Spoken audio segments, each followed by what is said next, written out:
말씀을 봉독했지 않습니까? 오늘 26절만 한 번 더 봉독하도록 하겠습니다. 누가복음 10장 26절입니다. 자, 찾으셨으면 같이 봉독하시죠. 누가복음 10장 26절 봉독 시작하시겠습니다. 예수께서 이르시되 율법에 무엇이라 기록되었으며 내가 어떻게 읽느냐. 이 기록된 말씀은 우리가 어떻게 할 도리 없어요. 그렇죠? 딱 기록되어 있습니다. 그런데 읽는 것은 우리 몫이잖아요. 읽기는 우리가 읽습니다. 그렇잖아요. 그런데 우리 몫이기 때문에 우리가 마음대로 읽어서 되는 것은 아니다. 그러니까 우리가 이 성경 말씀을 읽을 때에 머릿속에 항상 유의해야 될 것은 이 성경 말씀을 우리에게 주신 분의 뜻이 어떤가. 그죠? 이 성경 말씀을 우리에게 주신 분의 생각이 어떤가.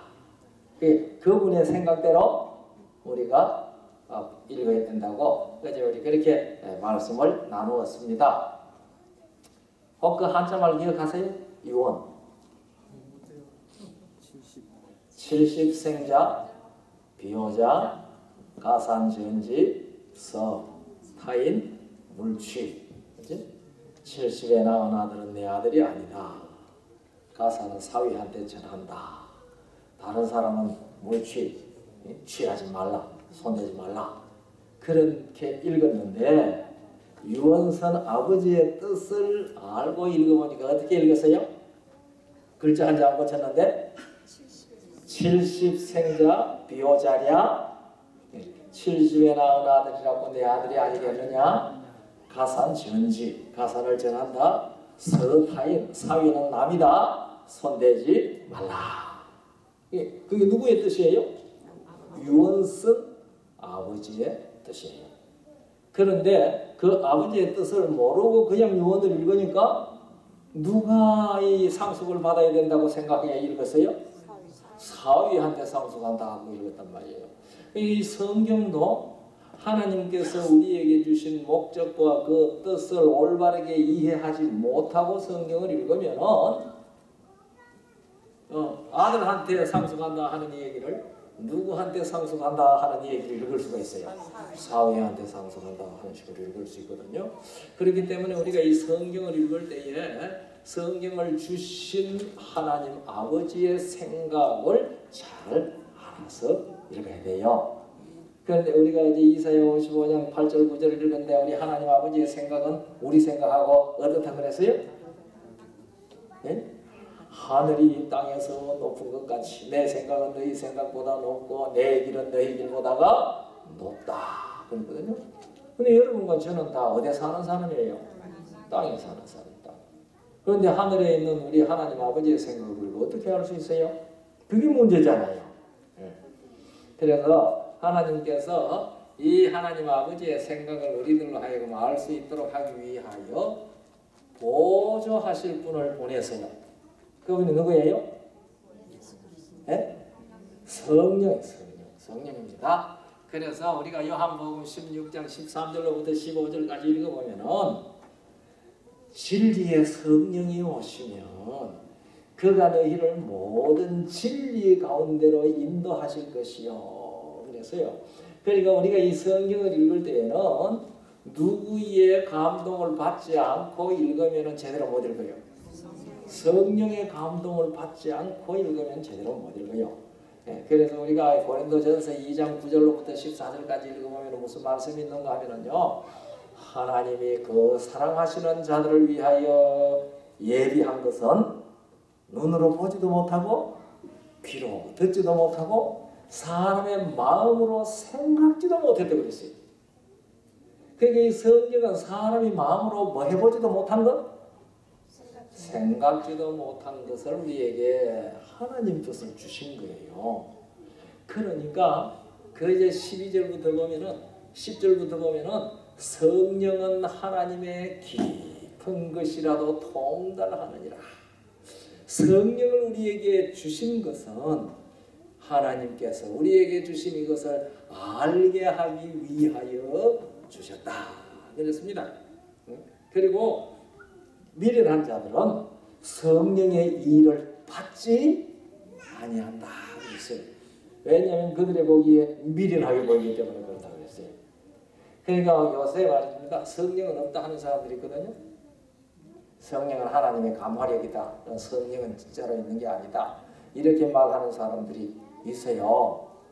그런데 그렇게 주장하는 교단도 있지만 지금 제7일 안식일 예수 재림교회 교인이라고 하면서도 그렇게 말하는 사람들이 있어요. 그러면 성령을 부인하는 사람들이 성경을 읽는 것은 바르게 읽는 것일까요? 못 읽는 것일까요? 왜요? 성령의 인도를 받지 아니하면 성경을 바르게 이해할 수 없어요. 그러니까 성령을 부인하는 사람이 성경이 얘기하는 것은 그건 무조건 틀린 거예요. 무조건 틀린 거예요. 그렇기 때문에 우리가 그런 문제들을 잘 이해하셔야 됩니다. 어제 4번까지 우리 공부를 했는데요. 제일 첫째 무엇을 기억하라고 그랬습니까? 성경을 주신 목적을 기억하라. 성경을 주신 목적은 우리들에게 무엇을 주시려고 하는 것이다? 생명, 영생의 생명을 주시려고 하는 것이다. 그 다음에 두 번째는 무엇이었죠? 자기 생각은 다 버리고 성경이 하는 말을 그대로 들어라. 이 상담학을 공부하는 사람 있지 않습니까? 상담학을 공부하는데요. 상담에 있어서 제일 중요한 것이 무엇일까요? 네, 상대방이 하는 말을 상대방이 말하는 그대로 듣는 거예요. 근데 그게 쉬울까요? 어려울까요? 그게 무척 어렵습니다. 상대방이 하는 말을 내가 다 그대로 듣는다고 생각하는데 사실은 뭐만 들어요? 자기가 듣고 싶은 말만 들어요. 지금 제가 여기서 열심히 어제 저녁에 제가 얼마나 얘기했는지 1시간 15분 얘기했는데요. 잔뜩 이 얘기를 해도요.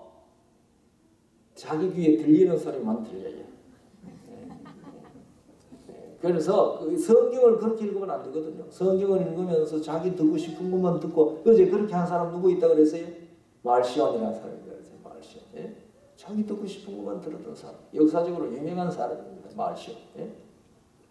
예? 오늘날도 우리가 성경이 기록되어져 있는데 성경이 말하는 걸 그대로 안 듣고 자기 생각대로 성경을 듣는 사람들이 있으면은 그건 성경으로 제대로 보지 못하는 것이죠. 예? 그 다음에 세 번째는 무엇이었죠? 성경으로 성경을 해석하게 하라. 사람이 해석하려고 하지 말고 성경이 성경을 해석하게 해야 한다. 사실 이 문제만 가지고 일주일 내내 얘기할 수 있는데요. 제가 아주 요점만 얘기하는데도 시간이 그래 갔습니다. 그 다음에 네 번째는 무엇이었습니까? 성경을 성경적으로 읽어라. 이것도 아주 중요하거든요. 이 성경 구절을 인용한다고 해서 다 성경대로 되는 것이 아니다. 그 대표적인 거 누구 얘기했어요? 시온의 광야에서 예수님한테 덤빈 마귀. 마귀도 뭐라고 얘기했어요? 기록되었으되. 마귀가 기록되었으되라고 얘기한 것은 누구를 시험에 빠뜨리기 위하여 그렇게 이용한 거예요. 예수님을 시험에 빠뜨리기 위해서 그렇게 이용한 거예요. 그러니까 오늘날 우리들을 찾아와가 누군가가 이 성경에 기록하였으되 하고 내놓을 때 우리들로 하여금 어디에 빠뜨리려고 그렇게 하는 사람이 있겠어요? 시험에 빠뜨리려고 그렇게 하는 사람이 있어요? 그러니까 우리는 그때는 어떻게 대답할 수 있어야 된다고 그랬어요? 또 기록하였으되, 또 기록하였으되 하는 거예요. 또 기록하였으되 그러면 상대방이 또 기록하였으되 그럼 나는 뭐라고 해야 되겠어요? 또 기록하였으되. 그러니까 우리가 뭐까지 알아야 돼요? 또까지도 알고 있어야 돼요. 성경에 대해서. 그래서 성경을 계속해서 우리는 뭐 해야 돼요? 읽어야 돼요. 지금이 4월이니까 성경 얼마나 읽으셨어요? 금년에 성경 통독? 대답 안 하시네. 여수아? 여수아. 부지런히 읽으세요. 우리 교인들 중에 창세기 교인들만 많아요. 1월 1일이 되면 창세기부터 읽어야지 하고 읽다가 12월까지 창세기만 읽고 거의 되면 가가지고 아이고 또 창세기부터 그래서 매년 창세기만 읽고 안 되죠. 창세기 읽다가 끝나면은 거의 되면은 출애굽기부터 읽고 그렇게 해서 쭉 한 번은 읽어야 될 거 아니겠어요. 이 성경 부지런히 읽으세요. 저는 지금 2번째 읽거든요. 그러니까 제 읽은 거 이야기는 할 얘기도 아니지만은 여러분 읽으라고 자극하라고 하더라고 지금 하는 말이에요. 그러니까 계속 읽으셔야 해요. 읽으면서 그냥 쭉쭉 읽으면 머리에 이해가 안 돼요. 아, 이 말씀은 이런 주제에 대한 이야기구나. 읽으면서 그게 머리에 탁탁 들어와야지 머릿속에 성경이 기억이 됩니다. 그러니까 우리가 그렇게 읽어야 돼요. 그래서 성경을 성경적으로 읽고 그 다음에 상대방이 무슨 말을 할 때 이것이 성경적이냐 아니냐 하는 이야기를 판단할 수 있어야 되고 그래서 또 기록하였으되 또 기록하였으되 예? 그렇게 우리가 말할 수 있도록 그렇게 되어야 합니다. 오늘은 5번째 이제 빨리 얘기해요. 오늘 저녁에 얘기할 원래 주제로 넘어갈 수 있거든요. 5번째는 뭔가 하면요 각각 다른 경우를 혼동해가지고 설명하면 안 된다 이 말이에요.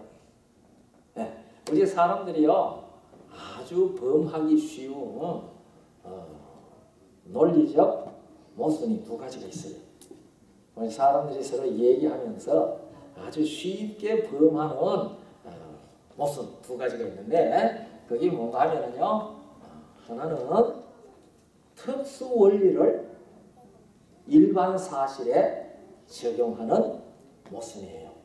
특수 원리를 일반 사실에 적용하는 모순. 또 하나는 반대로 일반 원리를 특수 사실에 적용하는 모순이에요. 그래서 이거 서로 어제 저녁에 제가 입으로 들어가는 것이 사람을 더럽게 하지 못한다는 마태복음 15장 11절 가지고서 선악과 따먹는데 그게 왜 죄가 되느냐고 얘기했던 이런 얘기가 바로 서로 다른 경우를 혼동해서 설명하는 거거든요. 어떤 사람이 있었는데요. 쉬울 것 같아서 이 얘기를 자주 하는데요. 침례 받으라고 하니까 침례 꼭 받아야 됩니까? 침례 예수님께서 침례 받으라고 해서 침례 받아야지. 그러면 십자가의 강도는 침례 안 받았습니까? 예? 십자가의 강도는 침례 안 받았잖아요. 그 십자가에서 죽었는데 어쩌십니까? 그런데도 그 사람은 뭐 했어요? 그 사람은 구원 확실히 구원 받았잖아요. 그런데 꼭 침례 받아야 됩니까? 그러거든요. 그러니까 십자가에 달린 강도가 침례를 안 받아도 되었기 때문에 십자가에 안 달린 나도 침례 안 받아도 된다 하는 얘기는 이게 서로 형평이 맞지 않게 인용한다 이 말입니다. 무슨 말인지 아시겠어요? 그러면 그렇게 침례 안 받으려면 자기도 어디에 달려가지고 그것을 해야 돼요. 자기도 십자가에 달려가지고 그것을 해야 돼. 예? 자기도 그때 십자가에 달려가지고 예수 믿었으면 자기도 뭐 안 받아도 돼. 그때 침례 안 받아도 돼. 그런데 자기는 멀쩡히 하고 다니면서 멀쩡히 걸어 다니고 생활하면서 누구 안 받아도 되니까? 십자가에 달린 강도가 십자가에 침례 안 받아도 구원을 받았으니까 나도 안 받아도 된다. 이런 얘기가 서로 같지 아니하는 경우를 혼동해서 인용하는 성경을 해석하는 경우라는 말입니다. 무슨 말인지 이해하시겠어요? 제가 연예에 있을 때요 어떤 장로교 목사님이 좀 만나자고 그래서 제가 다방에서 좀 만났거든요. 만났더니 이 양반이 안식일 왜 꼭 지켜야 되느냐. 응? 그러면서 저보고 무슨 얘기를 하는가 하면은 북극 지방에 사는 사람들은 6개월 동안 해가 안 지고 6개월 동안 해가 안 뜨는데 거기서 제7일을 어떻게 알아서 지키느냐 이거예요. 어디 사람이 그 소리 하면 그래도 머리 끄덕끄덕 하면 돼요. 북극에 사는 사람들이 그 얘기를 하면은 그래도 머리를 좀 끄덕끄덕 할 수 있는데 어디 사는 사람이 그 소리 하는 거예요? 그 LA에 살면서 뭐가 분명히 있는데 하루 해가 지고 뜨는 시간이 분명히 24시간 만에 돌아가는데 거기 사는 사람이 어디 사는 사람이 제7일을 모르니까 북극 사는 사람이 제7일을 모르니까 나도 안 지켜도 된다. 그게 되는 얘기예요? 그 사람 북극 가봤는지 안 가봤는지 모르겠어요. 알라스카 좀 가보셨어요? 네. 알라스카는요 지금이 4월이니까요. 예, 지금 모르겠어요. 알라스카에 제가 6월에도 가고 8월에도 갔는데요. 이 6월에 갔을 때도 해가 10시 넘어서 거의 11시 가까이 되었죠. 그리고 언제 돋는가 하면 새벽 4시에 해가 돋아요. 그래요. 그러니까 거기에는요 해지고 해 뜨는 시간대로 사람이 활동하기 힘들어요. 그러니까 저녁이 되면은요 이 창에 커튼을 치는데 아주 두꺼운 커튼을 쳐요. 그걸 딱 쳐놓으면 한밤중 같아요. 그래가지고 자고 그렇게 해요. 근데 그 6개월 낮이고 6개월 밤이라는 말도 그것도 맞아 헛소리거든요. 사람이 보기에 그렇죠. 근데 여름에는요 이랬습니다. 해가 질까요 안 질까요? 해가 져요. 해가 지다가 도로 올라와요. 그러니까 그게 하루예요. 해가 전혀 안 지고 봉 떠 있는 거 아니에요. 해가 마다가 싹 내려가다가 다시 싹 올라오는 거예요. 그러니까 사람은 그게 뭐예요? 계속 낮은 거죠. 겨울에는요. 해가 올라오다가 내려가요. 그러니까 계속 먹는 것 같아요. 밤인 것 같아요. 그렇지 하루를 구분 못하도록 돼 있지 않다 그 말입니다. 거기도 하루를 구분할 수 있도록 다 돼 있어요. 그러나 그렇게 얘기하는 사람은 그걸 모르고 이 얘기를 한다 치고 그러면은 거기 가서 살면서 그 소리 하면 그래도 그런 소리 할 수 있겠다 하지만은 LA 살면서 워싱턴 DC에 살면서 그 소리 하면은 안 되죠. 그러니까 성경에 서로 그런 경우들이 있단 말입니다.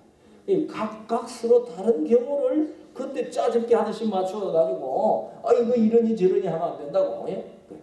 예수님께서 입으로 들어가는 것이 사람을 더럽게 하지 못한다고 한 것은 손 안 씻고 음식 먹어가지고 사람이 더러워진다고 하는 얘기를 한 거지 하나님께서 먹지 말라고 하는 그 선악 과를 먹는 것 때문에 죄인이 됐다 하는 얘기고 이 전혀 상관없는 얘기예요.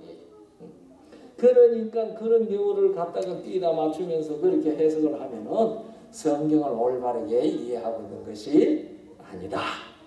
그러니까 서로 다른 경우를 혼동하지 말라. 그러니까 일반 원리를 특수사니. 야, 너 꼭 침례받아야 돼. 십자가에 아무리 못 박혔어도 너는 뭐 해야 돼? 침례받아야 구원받아. 그것도 틀렸고 무슨 말인지 아시겠어요? 일반 원리를 특수사실에 적용시키는 거예요. 십자가에 못 박힌 강도 침례 안 받아도 됐으니까 나도 안 받아도 괜찮다는 얘기는 특수사실을 일반 사실에 적용시키는 모순이란 말이에요. 그러니까 우리가 성경을 읽을 때에 그렇게 성경을 해석하면 안 돼요. 어제 얘기했던 그 통일교 청년은 그렇게 갖다 붙였잖아요. 많은 경우에 그렇게 갖다 붙입니다. 우리 재림교인들도 그런 실수를 범할 가능성이 없잖아 있어요. 우리 교인들이요 흔히 뭐가 없다 소리 잘해요. 사람들한테 지옥이 없다 소리 하죠. 지옥이 없다 그 소리들 해야 안 해요. 지옥이 없다 하는 말이 맞았어요 틀렸어요?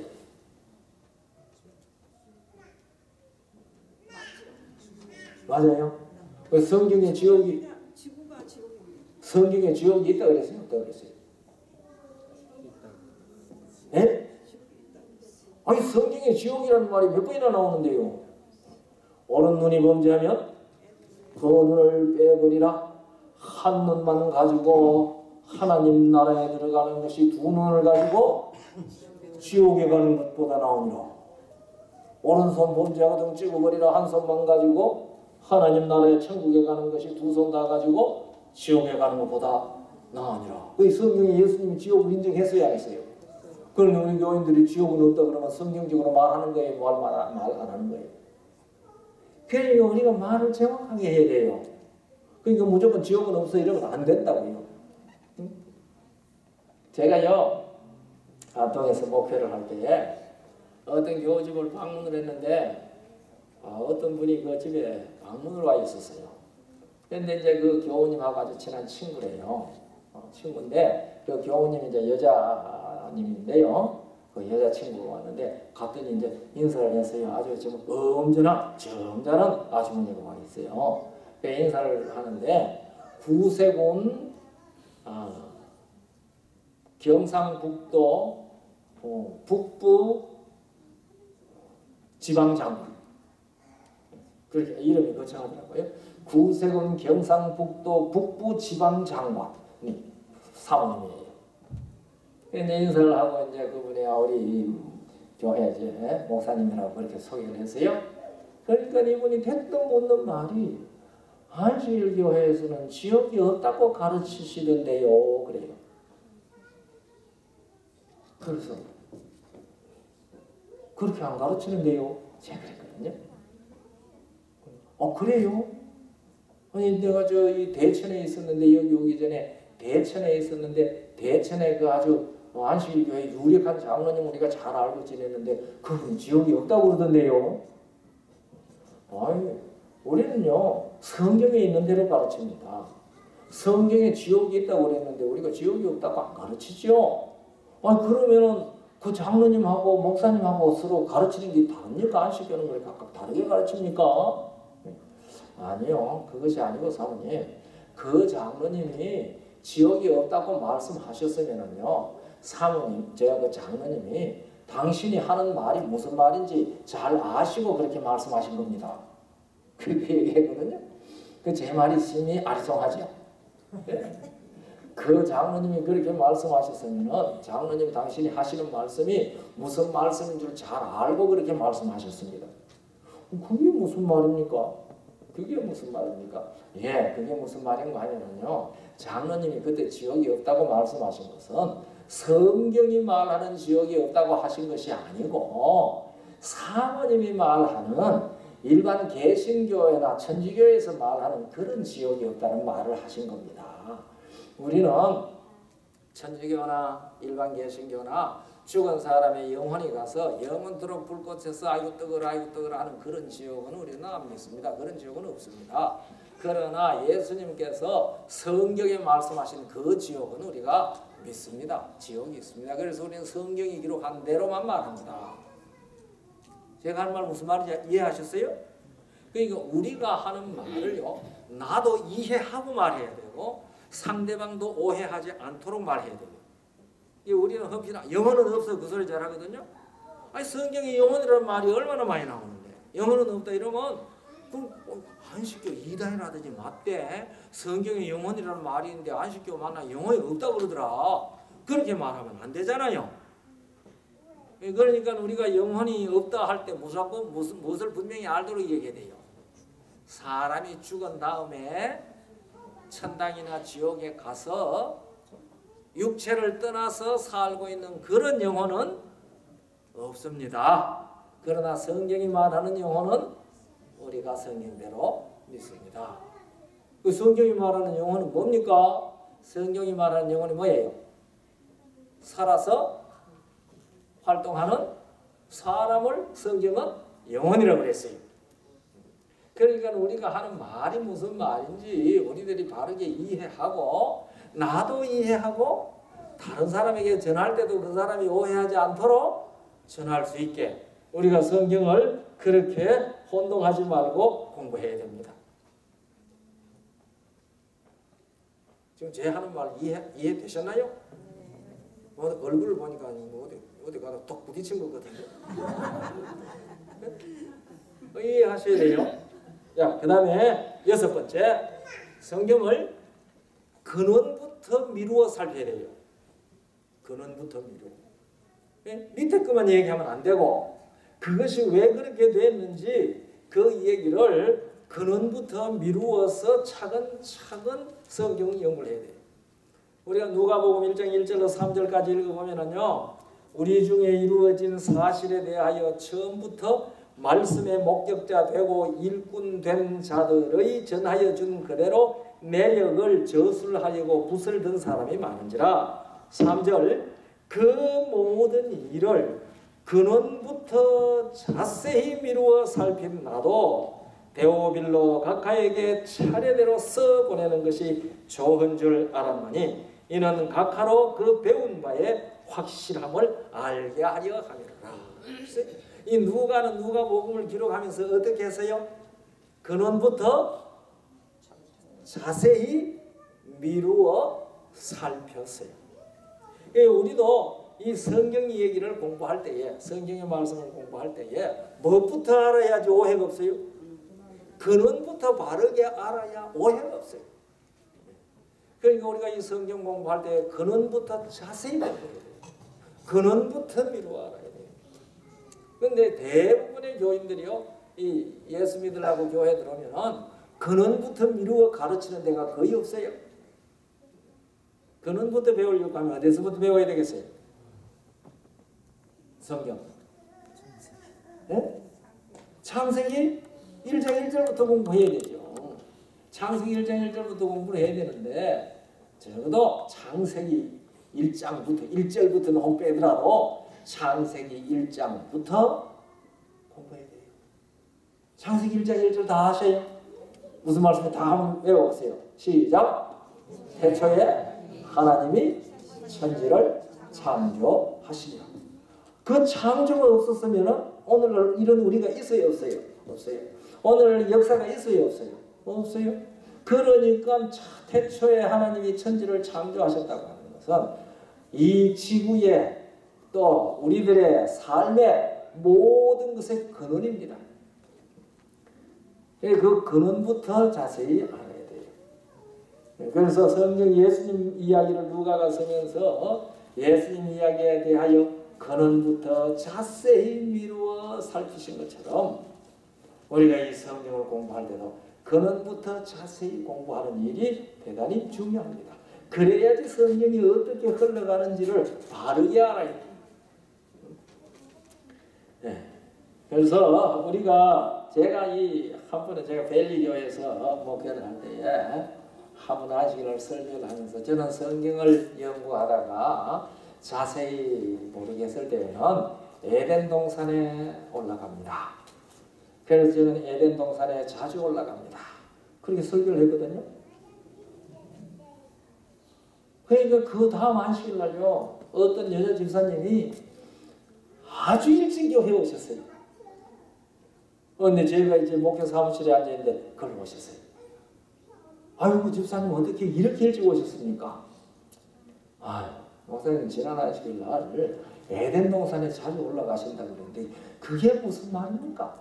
일주일 내내 생각을 해도 안 풀린다는 거예요. 목사님이 에덴 동산에 자주 올라간다니 에덴 동산이 도대체 어디 있는 산인데 자주 올라가느냐.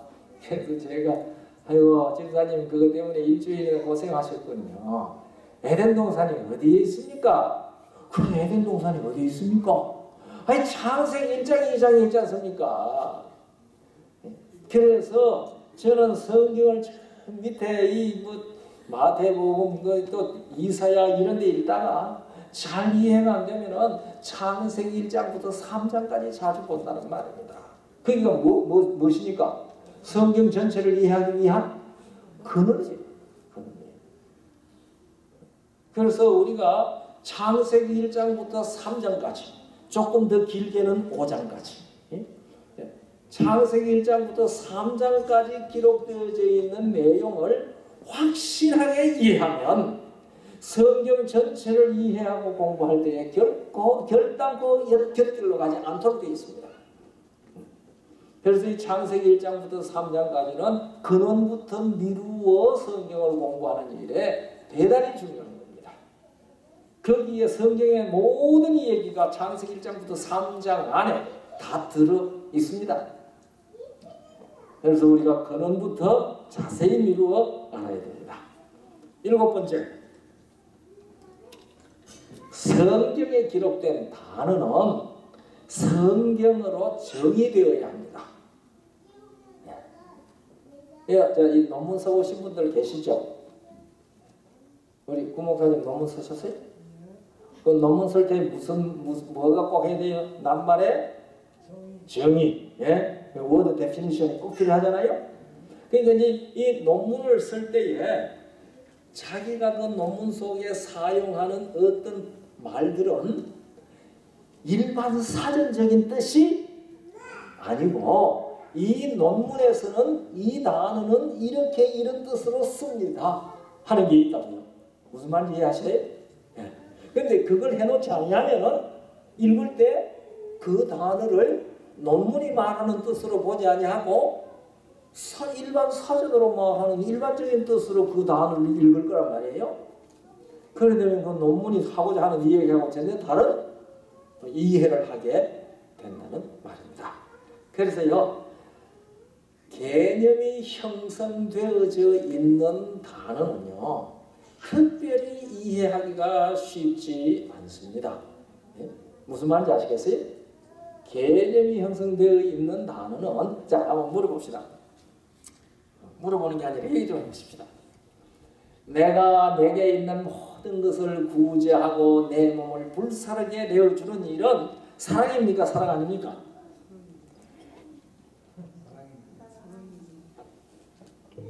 야, 그게 이제 고린도전서 13장 3절인데, 내가 내게 있는 모든 것으로 구제하고 내 몸을 불사르게 내어주는 것이 사랑이에요, 아니에요? 사랑이죠. 그런데 그 다음에 뭐라고 말했어요?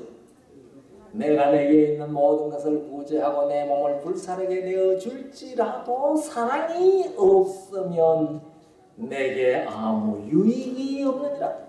그러니까 내 몸을 불사르게 내어주고 내게 있는 것을 구제하도록 구제해도 뭐가 아닐 수 있다는 말이에요. 사랑이 아닐 수 있다는 말이에요.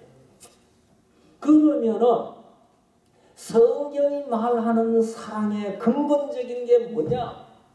이거는 이 세상에서 불쌍한 사람 동정하고 가요 구제하고 심지어 살신 성인을 한다고 해도 성경이 말하고 있는 사랑의 근본적인 것이 아닐 수 있거든요. 그러면 성경이 말하는 사랑의 근본적인 것이 무엇인지는 어디서 찾아야 돼요? 성경에서 찾아야 돼요.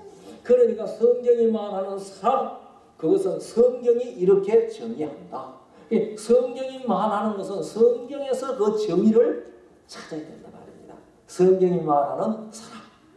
성경이 의라고 얘기하잖아요. 우리가 믿음으로 말미암는 의 얘기 많이 하잖아요. 믿음으로 말미암는 의. 그런데 의하면 무엇이라고 생각해요?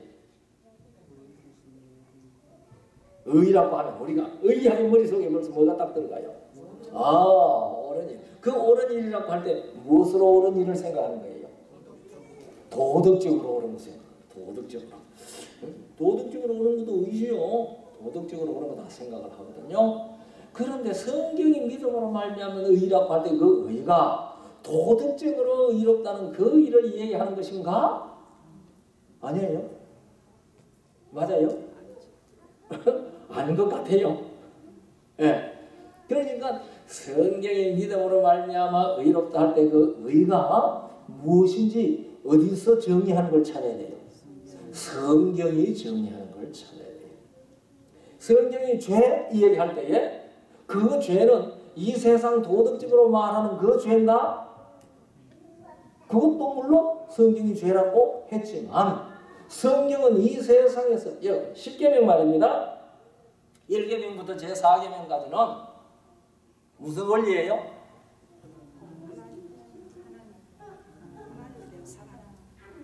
크게 대답하세요. 이럴 때 틀려도 괜찮잖아요. 여러분들 대답이 틀린 대답은 하나도 없거든요. 그런데 1계명부터 4계명까지는 종교 원리예요. 종교 원리예요. 그런데 내가 잘못 물었네. 5계명부터 먼저 물어야 되는데 5계명부터 제10계명까지는 그건 무슨 윤리예요? 이 세상의 도덕 윤리예요. 내 부모를 공경하라. 그거 성경이 말했기 때문에 그게 도덕이 된 거예요? 아니잖아요. 이 세상에 예수 모르는 사람, 하나님 모르는 사람들도 다 뭐 해요? 부모 공경하라, 효도하라 그렇게 하잖아요. 그러니까 제5계명부터 제10계명까지는 이 세상에 말하는 일반 도덕 원리예요. 맞죠? 아니 그래가지고 말입니다. 도둑질 한다고 교회 목사가 와서 잡아옵니까? 사람? 세상에 경찰들이 잡아가요. 그 도둑질 하는 것 가지고 교회에서 아무도 도둑질 했으니까 감옥 들어가라고 할 수 있는 권리 있는 사람 아무도 없어요. 그런데 요새는요, 이 교회에서 1계명부터 제4계명까지 있는 걸 안 해도 교회에서도 아무 말도 못 하더라고요. 그러니까 이 참 시대가 아주 그렇게 됐어요. 근데 1계명부터 제4계명까지는 종교 원리인데 1계명부터 제3계명까지는 일반 종교 원리입니다. 어떤 종교든지요, 그 종교가 섬기는 신이 있으면은 그 신 외에 다른 신을 이게 두지 말라 소리 할 수 있어요, 없어요? 어떤 종교든지 그 소리 할 수 있어요. 그리고 그 종교에서도 우상을 만들지 말고 절하지 말라 소리 할 수 있어요, 없어요? 할 수 있어요. 그리고 어떤 종교든지 우리가 섬기는 하나님을 함부로 부르지 말라 할 수 있어요, 없어요? 할 수 있어요. 예. 그런데 그 일반 종교 어떤 종교에서 다 할 수 있어요. 그런데 제4계명은요 무슨 종교 원리예요? 네, 성경 종교의 원리예요. 여러분, 예수님께서 하신 교훈들 유명한데요. 예수님께서 하신 교훈 중에 독특한 교훈이 무엇인 것 같아요? 가장 중요하다고 말해도 괜찮은데 저는 그렇게 말하고 싶지만 또 그렇게 생각하는 사람도 있을 테니까요. 예수님께서 하신 교훈 중에 아주 중요한 거 어떤 교훈이 있는 것 같아요? 대답 좀 하세요. 예수님의 교훈 중에 아주 중요한 거예요. 중요한 게 너무 많이 해가지고 예수님이 마태, 마가, 누가, 요한, 복음에 예수님이 하신 교훈 중에 예수님의 교훈 중에 아주 중요한 것이 어떤 것이 있는 것 같아요? 열처녀 비유? 열처녀 비유가 더 중요하죠. 주소를 마련해가지고 다시 오시죠. 뭐 여러분들이 각각 생각하는 대로 중요한 거 다 다를 수도 있어요, 그죠? 그런데 일반적으로 예수님의 교훈의 백미, 백미라고 하는 것은 산상보훈을 백미라고 해요. 산상보훈, 마태복음 5장부터 7장, 5장, 6장, 7장, 그걸 이제 예수님의 교훈의 백미라고 그렇게 얘기를 해요. 그런데 여러분 예수님께서 이렇게 말씀하셨잖아요. 오른뺨을 치거든 왼뺨도 돌려대고. 그것은 우리 차 집사님도 그 교훈 할 수 있어요, 없어요? 할 수 있죠? 그럼요. 여기 있는 여러분들 다 그 교훈 할 수 있어요. 누구든지 다 할 수 있어요. 오른뺨을 치거든 왼뺨을 대라. 비록 자기는 그렇게 못할지라도 말할 수 있어요, 없어요? 다 말할 수 있어요. 누구든지 말할 수 있어요. 맞잖아요? 네. 너희 중에 누가 억지로 오리를 가자 하거든 십리를 가고, 그 누구든지 할 수 있어요. 그런데 누구든지 할 수 있는 그런 거 말고 예수님이 아니면 할 수 없는 교훈 어떤 게 있어요? 그건 교훈이 아니고 하신 교훈. 길이요 진리요 생명이라. 그 앞에 하는 말을 맞아 해야지. 나는 길이요. 내가 곧 길이요 진리요. 예수님이 아니면 할 수 없는 교훈, 그거는 나는 하고 하신 교훈들이에요.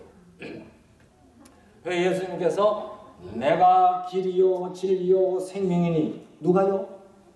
내가 나는 부활이요 생명이니 나를 믿는 자는 죽어도 살겠고 살아서 믿는 자는 영원히 죽지 아니하리라. 나는 세상의 빛이라. 나는 양의 문이라. 나는 선한 목자라. 예수님께서 내가 그렇게 하신 교훈이 독특하고 중요한 교훈입니다. 그것은 길도 진리도 생명도 아닌 사람은 그 교훈 할 수 있어요, 없어요? 만약에 길도 진리도 생명도 부활도 아닌 사람이 그런 교훈을 얘기를 하면 그건 뭐 하는 거예요? 사기치는 거예요. 그건 사기예요. 이 종교와 신앙적 사기는 가장 고약한 사기입니다. 왜냐하면 사람들은 영원한 운명을 갖다가 엉뚱한 데로 가게 하는 거거든요. 그래서 예수님이 하신 교훈 중에 가장 중요하고 독특한 것은 나는 내가. 예수님이 길이요 진리요 생명이든지 아니면 가짜든지 두 가지밖에 없어요. 그렇잖아요. 예수님이 부활이요 생명이시든지 아니든지 두 가지 가능성밖에 없잖아요. 그런데 10계명 가운데 뭐가 그런 계명이 있어요? 네? 제4계명만 그런 계명입니다. 그게 뭐겠어요? 이는 나 여호와가 누가요? 나 여호와가 여세 동안에 하늘과 땅과 바다와 그 가운데 만물을 만들고, 그러니까 여세 동안에 하늘과 땅과 바다와 그 가운데 만물을 만들지 아니한 자가 그 소리 하면 뭐예요? 사기예요. 사기예요. 가짜예요. 그래서 이 제4계명은 성경의 하나님, 성경의 종교, 성경의 신앙에 어디에 있는 거예요? 핵심에 있는 것이고 가장 중요한 거예요. 그러니까 이 세상의 신이, 세상 신이, 사단이, 루시퍼가 요거 없애려고. 왜냐면 그거 없어지면은 뭐가 없어져요? 성경의 종교와 성경의 신앙의 독특성이 없어져 버리는 거예요. 그거 없애려고 지금 하는 거예요. 내일 저녁에 제가 그 얘기 좀 더 얘기할 거예요. 응? 그래서 우리가 이 성경이 지금 내가 무슨 얘기하고 있죠? 성경의 단어는 성경으로 정의하라 그러지 않습니까? 그러니까 성경이 죄라고 얘기할 때에 그것은 이 세상에 도덕이 말하는 죄인가? 그걸 얘기하는, 물론 그것도 죄예요. 그러나 성경에 근본적으로 죄라고 얘기할 때 그 죄가 뭔가? 그래서 어떤 사람들은 성경에 죄에 대한 정의가 요한 1서 3장 4절에 죄는 불법이라, 그래서 십계명을 범하는 것이 죄다, 그렇게 해서 십계명 안 범하면 죄가 아니다, 그렇게 얘기하는 사람들이 많이 있죠. 근데 십계명이 무슨 법이죠? 십계명이 도덕법이라고 누가 가장 많이 강조했어요? 엘렌지 씨, 도덕법 많이 얘기했어요. 당연히 도덕법이죠. 그러나 성경에서 십계명을 도덕법이라고 하는 데가 있는지 읽어보셨어요? 성경에서 십계명을 도덕법이라고 한 데가 있어요? 창세기부터 요한계시록까지? 없어요. 없어요. 그러면 성경은 십계명을 무슨 법이라고 그랬을까요? 율법이란 말도 많죠. 네. 자, 여러분 사도행전 7장 38절 한번 찾아보세요. 사도행전 10장 38절. 사도행전 10장 38절에 무슨 말씀 있죠? 누가 한번 큰 소리로 한번 읽어보실래요? 사도행전 7장. 신의 산에서 말하던 그 천사와 우리 조상들과 함께 광야 교회에 있었고, 예. 또 살아있는 말씀을 받아 우리에게 주던 자가 이 사람이라. 아, 그게 무슨 성경이에요? 개역 개정판이에요? 예, 읽기 편한 성경. 그 요새 성경 막 그렇게 번역을 해놔서 참 문제입니다. 개역 성경을 읽어보세요. 자, 제가 읽을게요. 잘 들어보세요. 신의 산에서 말하던 그 천사와 및 우리 조상들과 함께 광야 교회에 있었고, 그 다음에 잘 들으세요. 또 생명의 도를 받아 우리에게 주던 자가 이 사람이라. 이 신의 산에서 모세가 받은 법을 이 사도행전 7장 38절에 무슨 도라고 그랬어요? 생명의 도. 성경은 십계명, 신의 산에서 모세가 뭘 받았어요? 십계명 받아 내려왔어요. 그러니까 신의 산에서 모세가 받아온 그것은 법, 우리가 십계명이라고 하는 그 법은 사도행전 7장 38절에 의하면은 도덕법이라고 성경은 말하지 아니하고 무슨 법이라고 얘기했어요? 생명의 법이라고 얘기했어요. 생명의 법, 생명의 법이라고 얘기했어요. 그러니까 죄는 불법이라고 얘기할 때에 무슨 법을 어겼다는 말이에요? 생명의 법을 어겼다는 말이에요. 생명의 법. 자, 한번 물어보십시다. 하나님께서요, 사람을 창조하시고 제일 먼저 주신 명령이 뭐죠?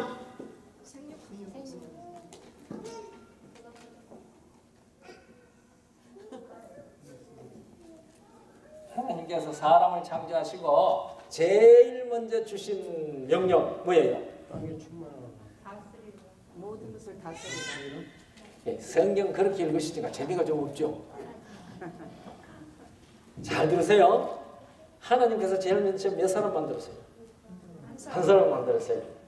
그 한 사람을 만드시고 창세기 2장 16절에 이렇게 하나님이 그 사람에게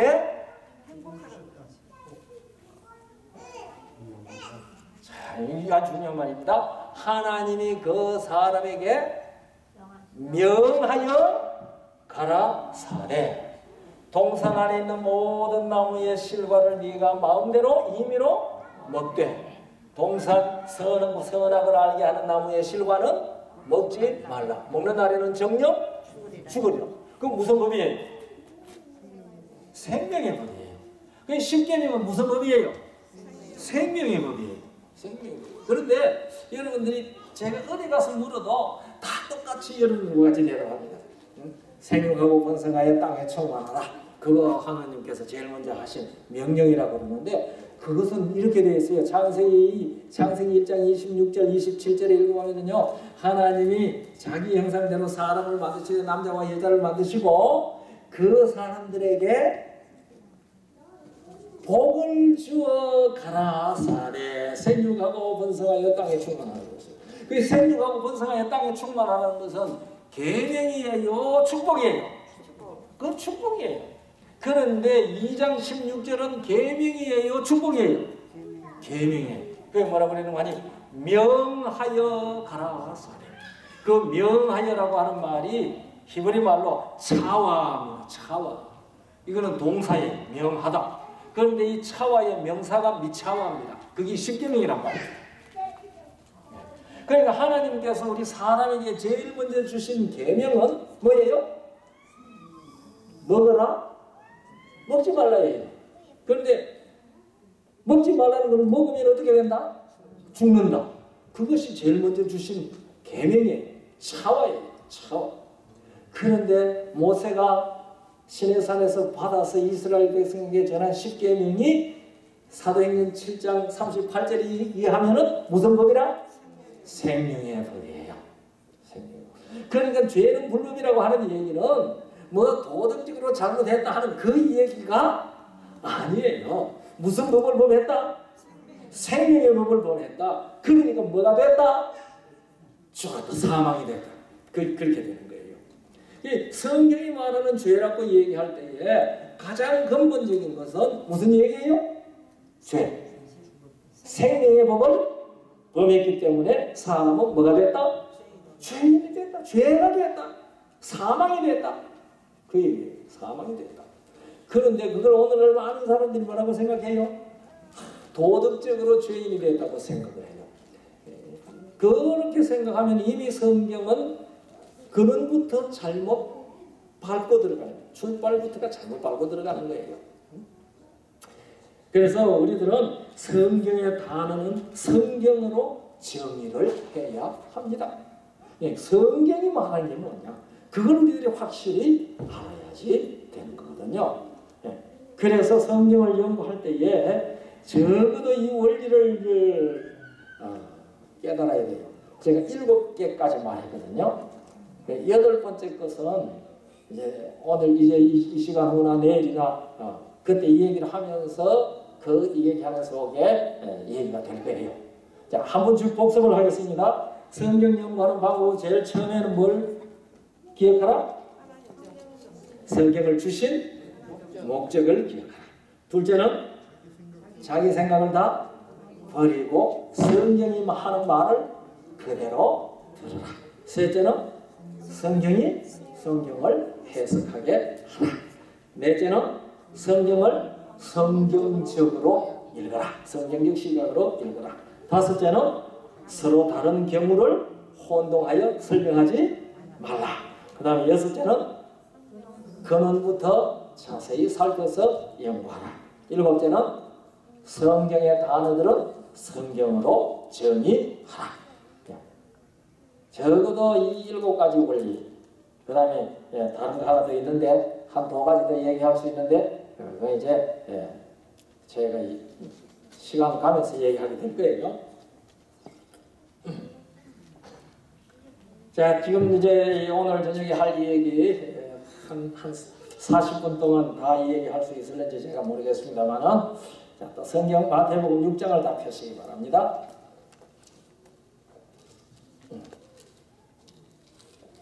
마태복음 6장 다 펴셨어요? 마태복음 6장입니다. 다 마태복음 6장 펴셨으면 27절로부터 29절까지 우리 소리를 합해서 또 한번 봉독하도록 하겠습니다. 마태복음 6장 27절부터 29절까지입니다.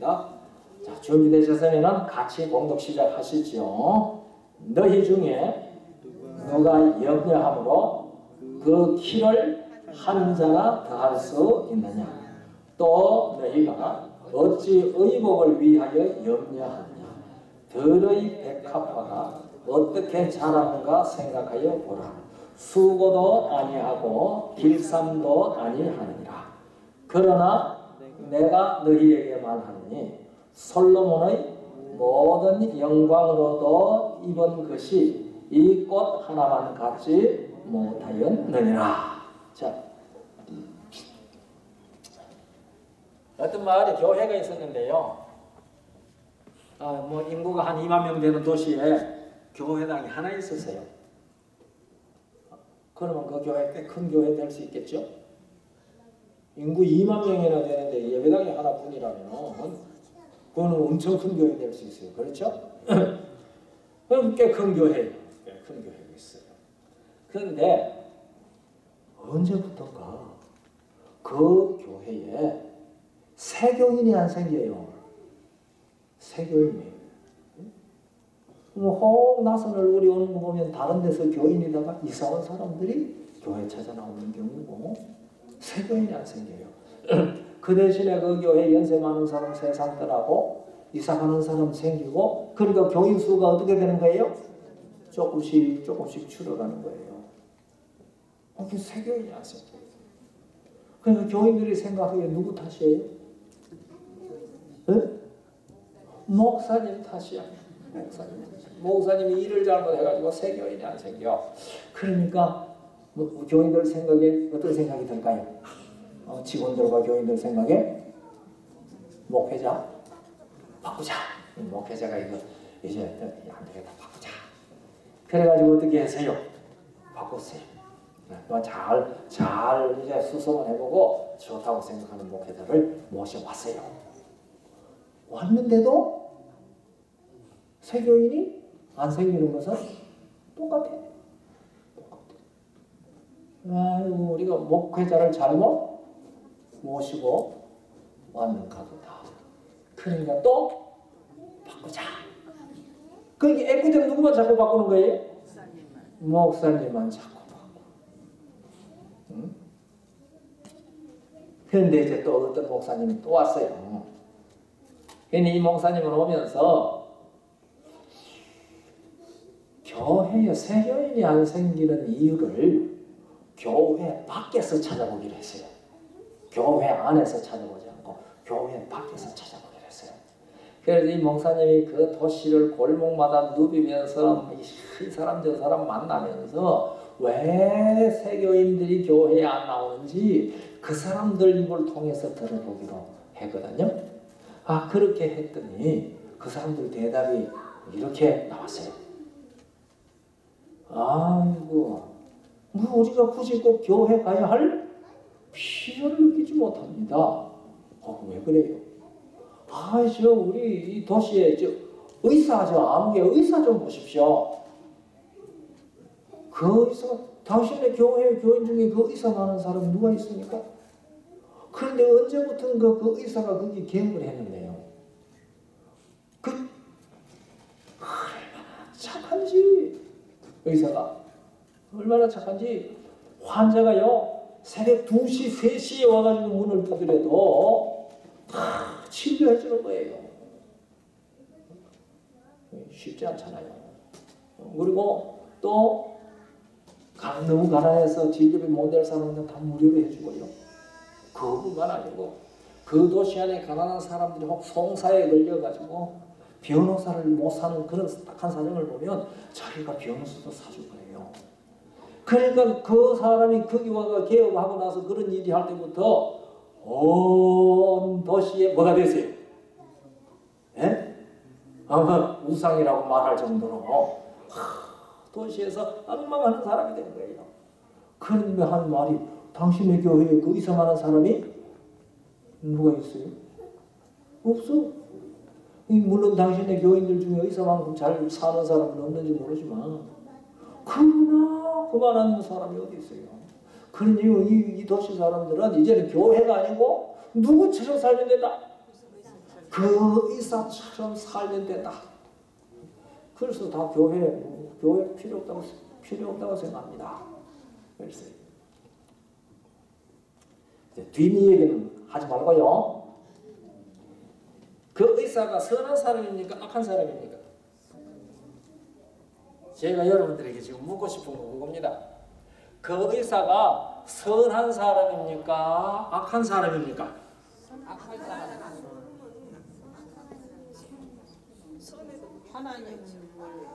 하나님 곁으로 못 가겠다. 하나님 못 믿도록 가로막으면 악한 거예요?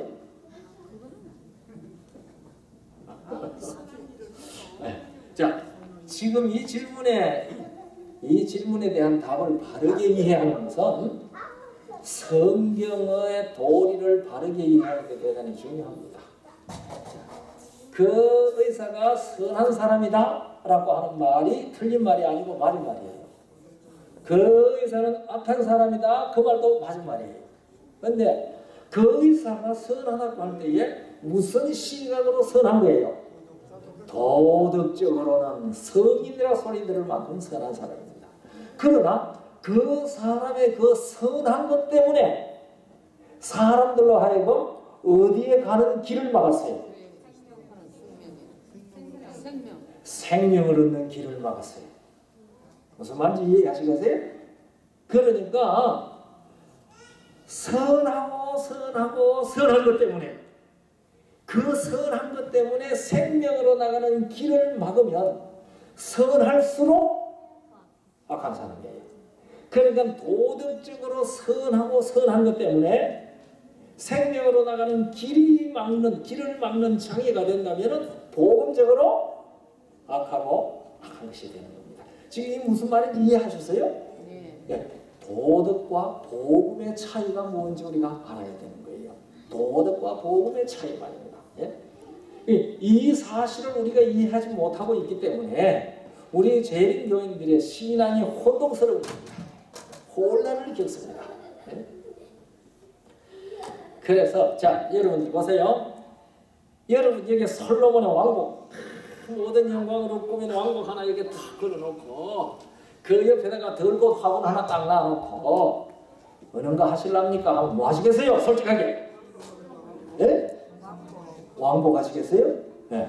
그게 맞죠. 그런데 예수님 뭐라고 그랬어요?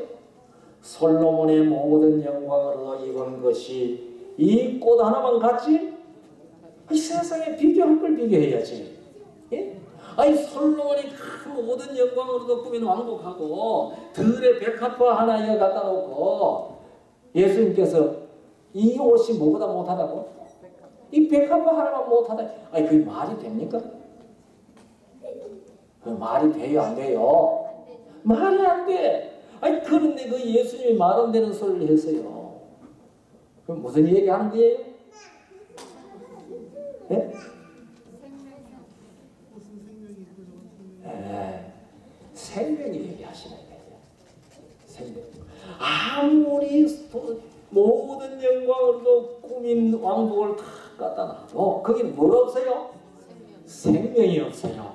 그러나 오늘 있다가 내일 아궁이에 던져질 덜풀이라도 그게 뭐가 있어요? 생명이 있어요.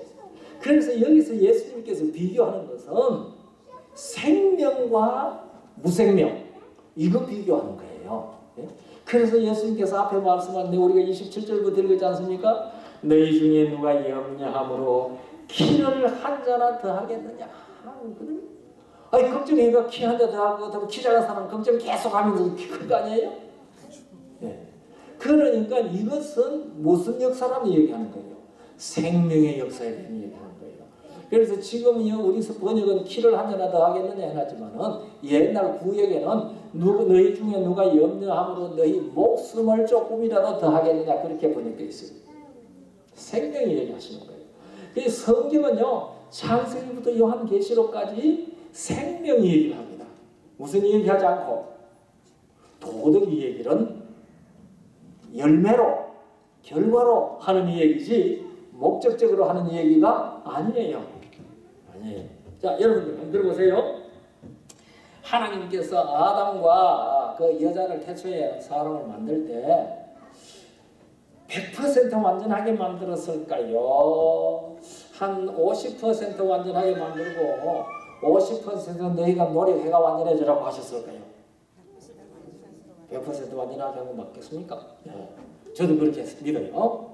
그럼 하나님께서 그 최초의 사람을 창조하실 때 100% 성화된 상태로 창조하셨을까요? 한 50% 성화되어 놓고 50% 노력해가지고 성화되라고 하셨을까요?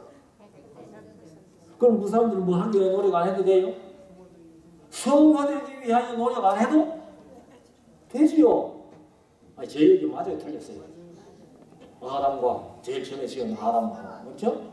네. 그럼 그 사람들은 100% 의롭게 지어졌습니까? 자기가 의롭게 되려고 노력해야 돼요? 안 해야 돼요? 필요가 없어요. 그럼 그 사람들 뭐 하면 돼요? 응? 그냥 살면 돼. 어떻게? 징징 짜면서? 네? 어떻게 살면 돼요? 즐겁게 뭐 하면서? 뛰놀면서 즐겁게 뛰놀면서 그렇게 살아고 하신 거예요. 그런데 우리가 예수 그리스도를 믿으면 무슨 피조물? 새로운 피조물. 그 말 어디 있어요? 고린도 후서 5장 17절. 그런즉 누구든지 그리스도 안에 있으면 새로운 피조물이라. 이제 그것은 지나갔으니 보라 새 것이 되었도다. 그러면 우리가 진정으로 예수 그리스도 안에서 새로운 피조물이 되었으면 하나님께서 100% 완전하게 하셨을까요? 50% 완전하게 하셨을까요? 그러면 내가 지금 완전해지기 위해 쥐어짜면서 노력해야 될까요? 네? 성경이 그렇게 얘기하지 않잖아요. 우리는 새로운 피조물이에요. 그런데 많은 사람들이 하나님이 새로운 피조물 만들었을 때에는 첫 피조물 만드는 것보다 못하게 만든 줄로 생각을 해요. 그래가지고 우리는 노력해서 성화를 이루어야 하고 노력해서 완전해져야 되고 노력해서 이루어져야 되고 그 얘기를 해가지고 재림교인들은 뭐가 없어요? 구원의 기쁨이 없어요. 내가 이래가지고 예수님 재림 맞이할 수 있을라나? 아직 뭐가 안 됐는데? 준비가 안 됐는데? 성화가 안 됐는데? 그러면 그렇게 믿는 사람들은요 신앙의 초점이 누구에게 있어요? 자기 자신에게 있어요. 누구에게 있지 않고? 예수님께 있지 않아요. 그러니까 이것이 누가 좋아하는 스타일이에요? 속이는 자의, 즉 속이는 자가 좋아하는 스타일이에요. 네. 그러니까 우리는 예수 그리스도 안에서 구원을 얻은 기쁨이 우리를 주관해야 돼요. 제가 오늘 우리 목사님하고 얘기를 하면서 하나님께서는 우리 목사님 아까 내가 무슨 얘기했어요? 하나님이 뭐 하신다고 그랬어요? 뛰노다. 하나님이 뛰노다 그랬어요. 하나님이 얼마나 기쁘게 뛰노시는지요. 들어보세요. 하나님이 그 거룩하심으로 말씀하시되 내가 뛰놀리라. 누가 뛰놀아요? 그런데 뭐 하심으로 말씀하시되? 거룩하심으로 말씀하시되 내가 뛰놀리라. 내가 세겜을 나누며 수꽃 골짜기를 천냥하리라. 하나님께서 뛰논다고 그랬어요. 근데 하나님이 당신이 창조하신 것으로 인해서 기뻐하셨을까요?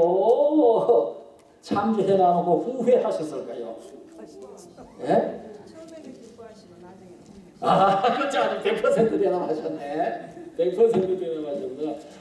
하나님께서 왜 후회하셨어요, 나중에? 사람이 엉뚱한 짓을 해가지고 그렇게 하나님께서 참 속이 상하셨어요. 그런데 여기 보면 이런 말씀이 있습니다. 시편 104편 31절에 여호와의 영광이 영원히 계속할지며 여호와는 자기 행사로 인하여 즐거워하실지로다. 그게 하나님께서는 해놓으시고 뭐 하셨어요? 즐거워하셨어요.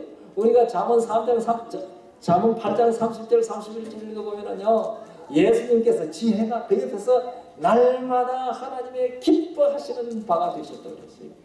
그래서 예수 그리스도를 믿는 믿음 안에는 뭐가 있어야 돼요? 기쁨이 있어야 돼요. 그래서 저희 바울이 뭐라고 그랬어요? 항상 기뻐하라. 내가 다시 말하노니 기뻐하라. 기뻐하라. 안 기쁜데 어떻게 기뻐해요? 그러니까 우리 속에 예수 그리스도를 믿음으로 말미암아 얻은 구원에 대한 뭐가 있어야 돼요? 기쁨이 있어야 돼요. 기쁨이 있어야 돼요. 주께서 해주셨어요. 주께서 해주셨어요. 그런데 그걸 누가 하려고 해요?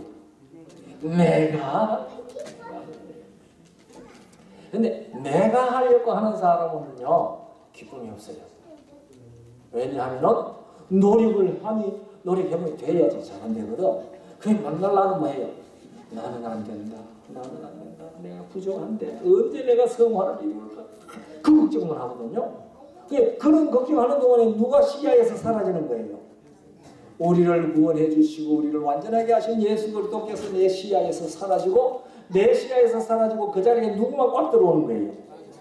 내가 꽉 들어오는 거예요. 내가 꽉. 사도 바울은 잘 살았어요? 못 살았어요? 네? 우리가 고린도전서 4장 4절에 읽으면 이랬어요. 나는 나를 살필 때에 자책할 것을 아무것도 발견할 수 없다고 했어요. 그러면 사도 바울이 도덕적으로 굉장히 잘 사는 사람입니까? 네? 네. 자기를 살피니까 뭐가 하나도 없어요? 자책할 게 하나도 없어. 자책할 게 없어요. 얼마나 자신 있게 살았어요. 고린도전서 4장 4절에 있는 말씀이거든요. 한번 좀 확인시켜 드려요. 여러분 제가 보니 우리 사모님이요 다 적어가지고요 집에 가가지고 성경절서 다 찾아가면서 대조하더라고요. 네. 여러분들도 적어가서 여기서 못 찾아오면 가서 찾아보시면 돼요. 자, 보세요. 고린도전서 4장 4절이에요. 내가 자책할 아무것도 깨닫지 못하나. 참 얼마나 완전하게 살았어요. 내가 자책할 아무것도 깨닫지 못하나 그러나 이를 인하여 의롭다 함을 얻지 못하노라. 바울이 얼마나 완전하게 살았어요. 자기가 생각을 자책할 아무것도 없이 발견할 수 없이 살았어요. 빌립보 3장 6절도 한번 볼까요? 빌립보 3장 6절요. 빌립보 3장 6절에 보면 이렇게 말했습니다. 열심으로는 교회를 핍박하고 그 다음 말이요. 율법의 의로는 흠이 없는 자. 바울이 뭐가 없는 자예요? 율법의 의로는 흠이 없는 자고 그 다음에 그러니까 자책할 아무것도 발견할 수 없이 살았어요. 그만하면 하나님 앞에 가서 무슨 소리 할만 해요? 네? 하나님 나 잘했죠? 어디 들어갈 만한? 천국 갈 만한 자격 충분히 있지요? 그렇게 말할 만하잖아요. 그런데 바울이 그런 것들을 다 어떻게 했다고 그랬어요? 네? 배설물로. 아니 배설물로 여기기 전에 모든 물어보면 배설물밖에 몰라. 그런데요 저는 비건이거든요. 저는 식생활이 비건이에요. 저희 목장 것도 안 먹고 멸치를 안 먹는 사람이거든요. 누가 소고기를 먹이면 맛을 몰라서 먹을 수 있어요. 그래서 제가 그거 안 먹어요. 정말 순채식인데 제법 괜찮아요. 네. 제가 1960년부터 지금까지 계속 채식을 합니다. 제가 59년에 재림교인이 돼가지고 60년의 건강에 대한 얘기를 들은 다음부터 지금까지 채식을 하거든요. 내가 무슨 얘기 하려고 그러다 채식 얘기 가끔 얘기하려고 하는데 잊어버렸어 지금. 근데 우리 집 사람은요, 지금 우리 집 사람이 3년 전에 세상을 떠났지만은 우리 집 사람은 나하고 결혼할 때는 고기도 먹고 그랬던 사람이에요. 그런데 딱 결혼하고 나서 시집 와서 보면 시집 식구들이 전부 채식만 하니까 자기도 채식을 했는데요. 나보다 훨씬 더 철저하게 했어요. 철저하게 하는데 이 기름은요, 식물성 기름이라도 짠 기름은 별로 좋지 않거든요. 우리 몸에 별로 유익하지 않습니다. 그러니까 그걸 딱 알고 난 다음에는요, 김 구울 때도 기름 안 발라요. 김을 구울 때도 기름 안 바르고 구워요. 그래가지고 먹어요. 그런데 기름 발라 구워 놓으면서 나는 먹거든요. 왜 그럴까요? 물론 맛이 있겠지. 우리 집 사람은 그것을 뭐 하다고 여기는 거예요? 기름이 뭐 하다고? 해롭다고 여기는 거예요. 근데 나는 그걸 그 정도 가지고는 그렇게 해롭다고 할 거 없다고 생각하는 거거든요. 그러니까 해롭게 여기니까 그 사람은 먹어야 안 먹어요. 근데 나는 별로 해롭다고 생각 안 하니까 먹어야 안 먹어요. 먹어요. 그러니까 배설물로 여기기 전에 뭔 줄 알아야 돼요? 해로운 줄 알아야 돼요. 해로운 줄. 자기가 자책할 것이 아무것도 없는 삶을 사는 것. 율법의 의로는 흠잡을 데가 없이 완전하게 사는 그것이 자기에게 뭐가 된다? 해롭다는 것을 알았어요. 그래서 바울이 그랬잖아요. 전에 내게 유익하던 모든 것을 내가 뭐로 여기면? 해롭게 여긴 것은. 그러니까 자기가 자책할 것이 아무것도 없는 삶을 살았던 것, 율법의 의로는 흠이 없이 살았던 것, 그것을 그리스도 앞에 딱 서니까 그것이 뭐예요? 해로운 걸 알았어요. 왜냐하면 아까 그 이사가 자기가 선하고 선하면 선한 것이 어디로 가는 길을 막는 거예요. 생명의 길 예수 그리스도 앞에 생명에 가는 길을 막는 청성 같은 장벽이거든요. 그렇듯이 바울도 자기가 나무랄 것이 없는 삶, 자기가 완전하다고 생각하는 그 의로운 율법의 의로는 흠이 없는 그걸 들여다보고 있으니까 뭐가 필요 없어요? 예수한테 굳이 갈 필요를 느끼지 못하는 거예요. 이게 뭐하니까? 완전하니까. 자기 자책할 것이 아무것도 없고 율법으로는 흠이 없도록 완전하니까 이만하면 내가 하나님 앞에 뭐하러 가는 거예요? 당당한 거예요. 당당하고. 그러니까 그것을 들여다보고 있는 한 누가 필요 없어요? 예수의 공로가 필요 없어요. 누가 그랬어요? 바울은 그것을 무엇으로 여길 줄 알았어요? 해롭다는 것을 깨달았어요. 그래서 그걸 다 해롭다고 깨달으니까 뭐처럼 버렸어요? 배설물처럼 다 버렸어요. 우리가 이거 할 줄 알아야 됩니다. 이거 할 줄 모르면 우리는 내가 한 의로 내가 나는 그래도 비건인데요. 그리고 하나님 앞에 달려들 거예요. 예수님 앞에. 내가 비건 했는데 왜 안 걸려요? 그렇게 하고 달려들 거예요. 오늘 우리 교인들 중에요. 채식이 열심히 하고 건강법 잘 지킨다고 해가지고 암 들고 걸려 나오면은 기도할 때 그렇게 기도하더라고요. 내가 이제 채식하고 건강식하고 건강법도 다 지키는데 내가 왜 암에 걸리니? 그렇게 기도한다고요. 그러니까 그 사람은 자기가 건강해야 할 이유를 어디서 붙들고 있는 거예요? 자기가 건강식하고 자기가 채식하는데 그걸 붙들고 있는 거예요. 그게 건강 주는 거 아니에요. 건강은 누구한테 붙드는 거예요? 건강은 하나님께 붙드는 거예요. 그러니까 누굴 붙들어야 돼요? 하나님이 붙들고 하나님이 주시는 건강에 합당한 길을 걸어가니까 그런 거예요. 그거 제시하는 거죠. 우리가 이 건강법 얘기 나오는데 아까 얘기했듯이 하나님께서 제일 먼저 하신 명령이 뭐라고 그랬어요? 먹어라. 먹으라 먹지 말아가 그때 중요했으면 지금도 중요해요. 그런데 우리 저기 노바교회 성도들 하나님 먹지 말라고 하는 거 먹는 거 없어요? 하나님 먹지 말라고 하는 거 잡수지 마세요. 성경에 음식이 몇 가지 있다고 몇몇 사람은 들었는데 성경에 음식이 모두 몇 가지 있다고 들은 사람은 대답하지 말고 성경에 음식이 몇 종류가 있다고 생각하세요?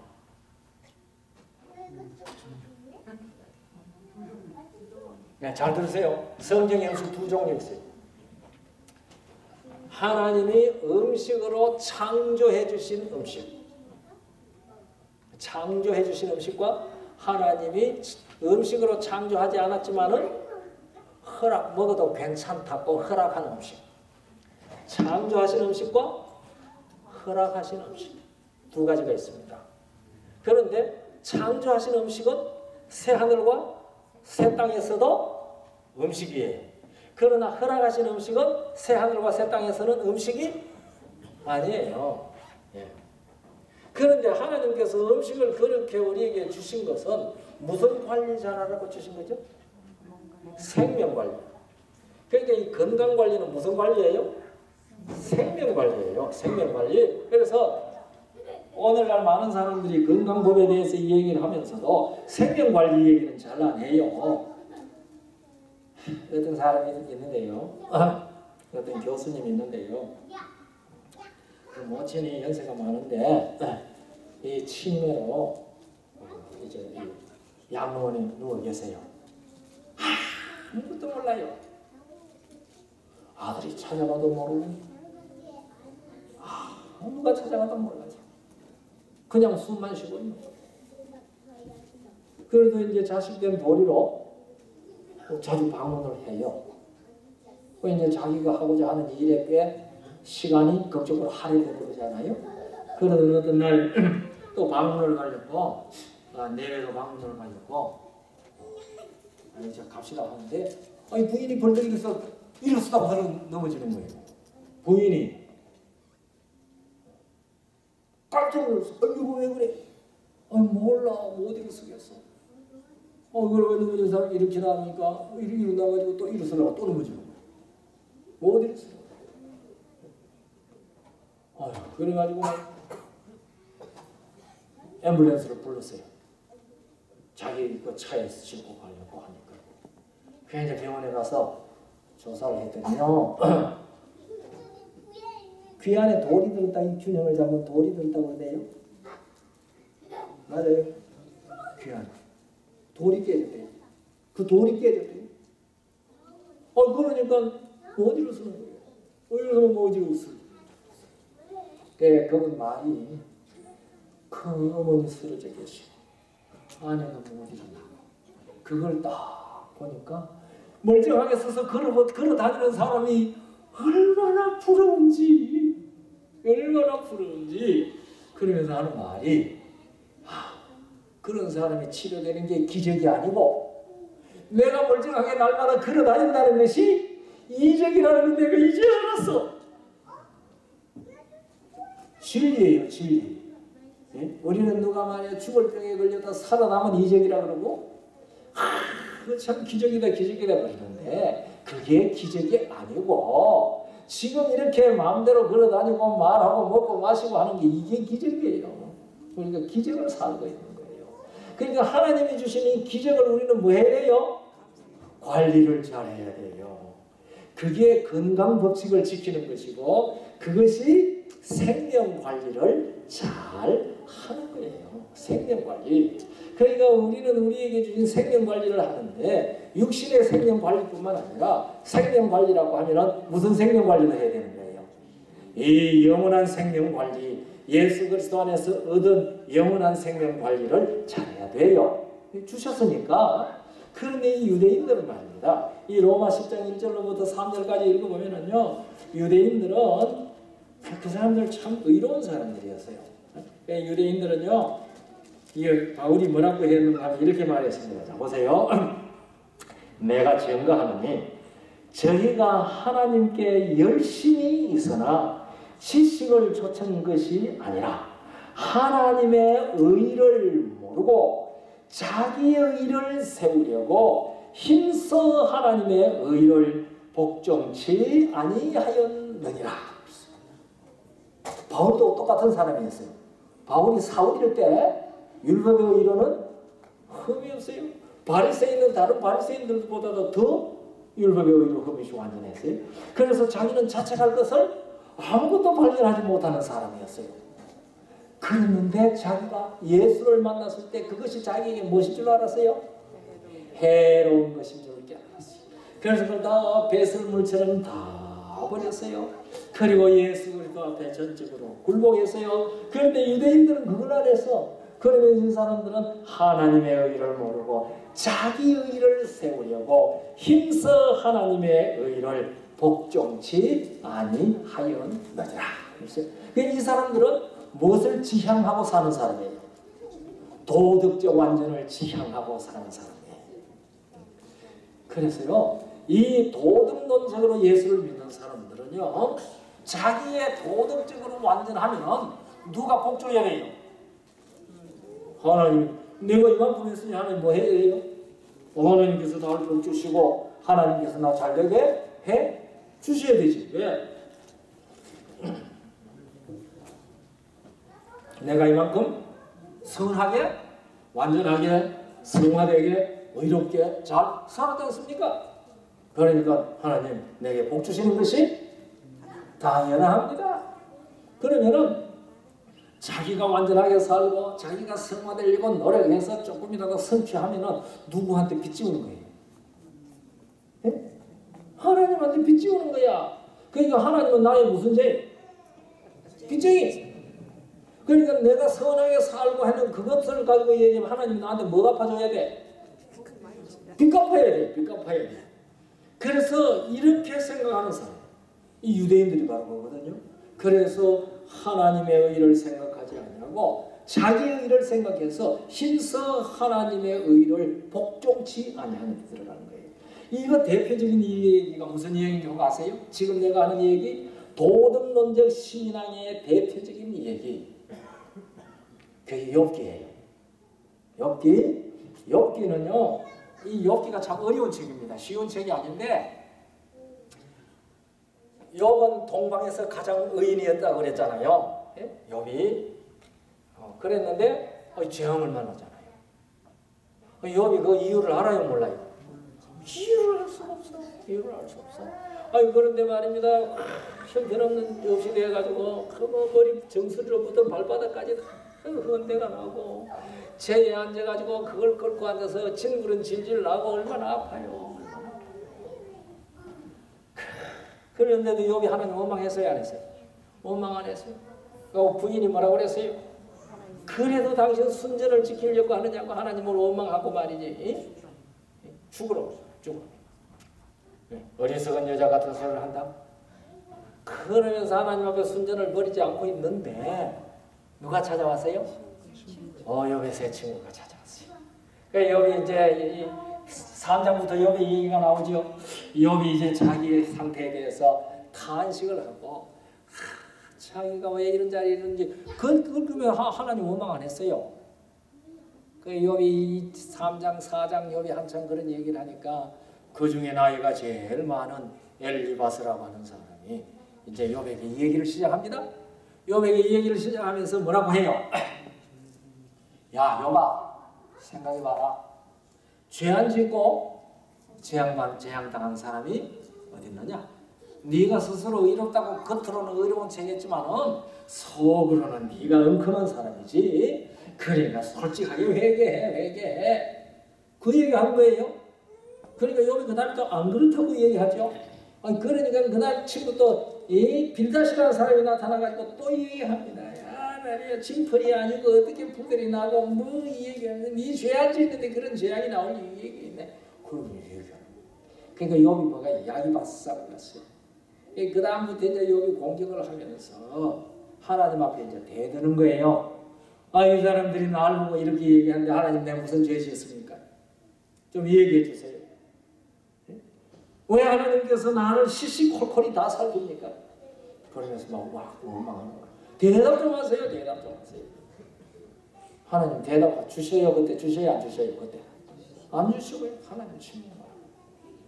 그래서 이 욥기가 참 어렵습니다. 그래서 많은 학자들이 욥기를 연구하면서 욥기를 무엇이라고 하는가 하면 의인의 고난에 대한 하나님의 대답이라고 그렇게 얘기를 해요. 그것도 뭐 틀린 말은 아니죠. 욥이 의인인데도 왜 그런 고난을 당하나. 그리고 그 뒤에 사단이 하는 짓거리 같은 데 대해서 얘기해 놨잖아요. 그래서 의인의 고난에 대해서 사람들이 올바르게 알라고 하나님이 대답을 주신 것이다. 그런 식으로 얘기를 해요. 그런데 욥이 28장부터 29장,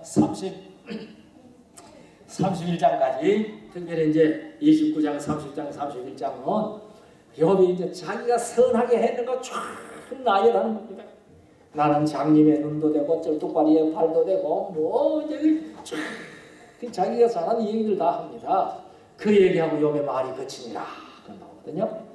그 이제 31장부터 32장부터 37장까지는 엘리후가 또 욥을 한참 공격하는 얘기가 나옵니다. 그리고 38장에 드디어 여호와께서 폭풍 가운데 욥에게 임하여 가라사대 너는 대장부처럼 일어나 허리를 묶고 내가 네게 묻는 말을 대답하라. 무지한 말로 이치를 어둡게 하는 자가 누구냐? 내가 땅에 기초를 놓을 때에 네가 어디 있었느냐? 그렇게 묻죠. 그리고 난 다음에는 쫙 얘기해서 41장까지 하나님께서 욥한테 얘기하는데 뭐 했느냐고 물었는데 제가 욥한테 하나님이 물은 퀘션 몇 개나 물었는지 생각해봤더니 84개 물었더라고요. 내가 다 찾아봤어요. 몇 개나 물었느냐? 84개를 물었더라고요. 그런데 하나님께서 욥에게 그렇게 얘기하실 때 그게 무슨 얘기 하나도 없어요. 거기에 무슨 얘기가 하나도 없어요. 도덕 얘기가 하나도 없어요. 도덕적인 얘기가 하나도 없어요. 그게 뭐 엉뚱한 소리만 해놨어요. 엉뚱한 소리. 네가 삼승의 띠를 메었느냐? 내가 묘승의 띠를 풀겠느냐? 네가 북두성의 길을 인도했느냐? 눈 창고를 봤느냐? 바람 창고를 봤느냐? 한 마리 달려갈 때 쏘쏘히 울면서 갈기를 휘날리는데 그걸 아느냐? 까마귀 새끼가 배가 고파 올 때 먹을 것을 네가 주었느냐? 웬 까마귀 새끼까지 얘기가 다 나와요. 사냥이 새끼 낳을 때를 아느냐? 그런 얘기면 전득해놨어요. 그래서 욥기를 읽으면은 사람들이 이게 도대체 무슨 소리인가? 그가 욥기에는 심오한 인생 철학이 있다고 하는데 뭐 있는지도 몰라. 그런데요, 이 욥기 우리 잘 알아야 되는데 이 욥기는 도덕론적 종교 대 창조론적 종교를 대조한 책입니다. 그러니까 욥의 세 친구는 도덕론적 종교가의 대표자입니다. 그리고 욥도 전에는 무슨 종교가였어요? 도덕론적 종교가였어요. 그래서 욥은 자기 이해를 할 수 없는 겁니다. 도덕적으로 그렇게 선하게 살았는데 내가 왜 이런 재앙을 받아야 되느냐? 이해를 못하는 거예요. 하나님이 대답 좀 하세요. 그 하나님 그게 대답 안 하세요. 안 하시고 엉뚱하게 38장부터 하시는 이 얘기는 뭐 까마귀 새끼 배고플 때 먹을 거 주었느냐, 뭐 타조가 막 뛰어갈 때 네가 어떻게 했느냐, 그런 얘기를 시원히 했다고요. 그거 참 이상하잖아요. 그런데 42장에 가면 욥이 말하거든요. 무지한 말로 이치를 얻게 하는 자가 누구니까? 내가 알지 못하는 것을 말하고 깨닫지 못한 것을 진술하였나이다. 전에는 내가 하나님에 대하여 듣기만 하였사오더니 이제는 내가 눈으로 내가 제의한 자 회개하나이다. 자기 회개할 것 없다고 말이지 31장까지 그렇게 떠들었는데 거기 와서 하나님이 하시는 네가 잘했다 잘못했다 소리 한마디도 안 했는데 그걸 얘기하는데 그냥 내가 회개하나이다. 여기 뭘 회개했어요? 욥이 이때까지 하나님에 대해서 가지고 있던 신앙관에 대해서 회개한 거예요. 욥은 이때까지 자기가 섬기는 하나님을 어떤 하나님으로 본 거예요? 뭐예요? 예, 인과응보, 신상필벌, 예? 상벌론으로 하나님을 본 거예요. 자기가 도덕적으로 잘하면 하나님이 자기한테 뭐 하고? 복을 주고, 자기가 도덕적으로 잘못해야 자기가 이런 재앙을 당한다. 그 상식으로 본 거예요. 이게 이 세상에 있는 도덕론적 종교의 모든 도덕론적 종교가 가지고 있는 기본 사상입니다. 그런데 하나님께서 그런 사상을 가지고 있는 이 세 친구가 욥에게 도덕의 얘기를 한마디도 안 하고 무슨 얘기하신 거예요? 창조와 피조물에 대한 섭리 얘기하신 거예요. 피조물에 대한 섭리 얘기하신 거예요. 그러니까 이 욥이 이때까지 내가 하나님을 어떻게 봤어요? 도덕적으로 잘하는 사람에게는 상 주고 도덕적으로 잘못한 사람에게는 벌 줘야 되는 걸 마땅히 그렇게 하는 것이 하나님이 해야 할 의무처럼 그렇게 생각하는 신앙관을 가지고 있었던 것이 욥이었다는 말입니다. 그런데 그것이 아니구나. 하나님을 내가 섬기는 것은 하나님께서 나를 창조해 주셨기 때문이고 내가 이렇게 선을 행할 수 있었던 것도 하나님께서 나에게 생명을 주시고 섭리를 하셨기 때문이구나. 그걸 깨닫는 거예요. 그래서 회개한 거예요. 오늘 우리 재림교회가 이 욥의 회개가 필요합니다. 욥의 회개가 필요합니다. 여러분 성령 이제 이 얘기 마치겠습니다. 이 얘기만 하고 성령의 열매가 몇 개죠? 9개예요. 뭐예요? 성령의 열매가 9개라고 생각하시는 분 손 좀 들어보세요. 성령의 열매가 9개라 하시면 손 좀 들어보시라고요. 그럼 몇 개예요? 아니, 손 9개라고 대답은 하시든지 손 들어보라니까 손 드는 사람 한 사람 몇 개 없네. 에? 네, 성령의 열매는 하나예요. 한 개입니다. 잘 들으세요. 이거 중요합니다. 한 개입니다. 그런데 그 성령의 열매 이름이 뭐예요? 성령의 열매는 한 개인데 그 한 개 성령의 열매 이름이 뭐예요? 여기 트릭이 있어요. 예, 성령의 열매 이름은 성령의 열매예요. 아셨어요? 성령의 열매 이름은 성령의 열매인데 성령의 열매는 한 개예요. 그런데 그 9개는 뭐예요, 그러면? 성령의 열매의 맛이에요. 맛. 이 성령의 열매에는 9가지 맛이 있는 거예요. 그래서 어디를 먹어도 애희화인 자량충 온절 9개의 맛이 9가지 맛이 나는 거예요. 그런데 성령의 열매 9개를 9개로 사랑과 희락과 화평과 인내와 온유와 자비와 양성과 충성과 온유와 절제 딱 걸어놓고 나 사랑 열매 맺겠다 하고 노력하면은 맺어질까요? 안 맺어질까요? 맺어질 수 있죠. 아까 그 의사처럼 맺어질 수 있어요. 그 다음에 희락 열매 맺어질 수 있어요? 안 맺어질 수 있어요? 맺어질 수 있어요? 그건 누가 맺는 거예요? 자기의 멋으로 자기의 수양과 노력과 도열을 통해서 맺을 수 있어요. 그럼 그건 다 뭐예요? 그래가지고 다 맺어 나오면은 와, 우리도 그 의사처럼 그렇게 맺어질 수 있어요. 그러니까 보기에 찬란해요. 솔로몬의 왕복같이 찬란해요. 그러나 그것이 그들에게 무엇을 안 줘요? 생명을 주지 않아요. 그래서 때때로는 도덕적으로 성취한 사람들의 모습이 뭐처럼 보일 수 있어요? 솔로몬의 모든 영광으로 입은 왕복처럼 보일 수가 있어요. 그래서 사람들이 볼 때 와, 그 사람 성화되었는가 봐. 와, 참 그 사람 성화된 것 같아. 이렇게 볼 수 있어요. 네. 그러나 무엇이 없을 수도 있어요. 생명이 없을 수도 있어요. 그러니까 도덕적으로 그렇게 성취할 수도 있어요. 없는 거 아니에요. 있어요. 그러나 도덕적 그 성취가 생명을 주는 것이 아니라는 말입니다. 이것이 복음과 도덕의 차이입니다. 아셔야 돼요. 그런데 성령의 열매는 왜 성령의 열매죠? 왜 성령의 열매죠? 성령께서 맺게 하시기 때문에 성령의 열매예요. 그 이름 안에 대답이 다 있잖아요. 성령의 열매는 성령께서 맺게 하시기 때문에 성령의 열매예요. 그래서 이것은 생명이 있어요. 그 생명이 만들어 놓는 열매예요. 그 열매는 하나인데 먹으면 뭐한 거예요? 9가지 맛이 나는 거예요. 아유, 나는 사랑 열매는 맺었는데 인내 열매는 못 맺어서 그건 다 무슨 노력하는 거예요? 도덕이에요. 도덕하는 거예요. 예, 도덕과 복음의 차이가 뭔지 우리들이 이해해야 합니다. 이렇게 할 때에 이 성경이 말하는 복음이 무엇인지를 바르게 깨달을 수가 있는 것입니다.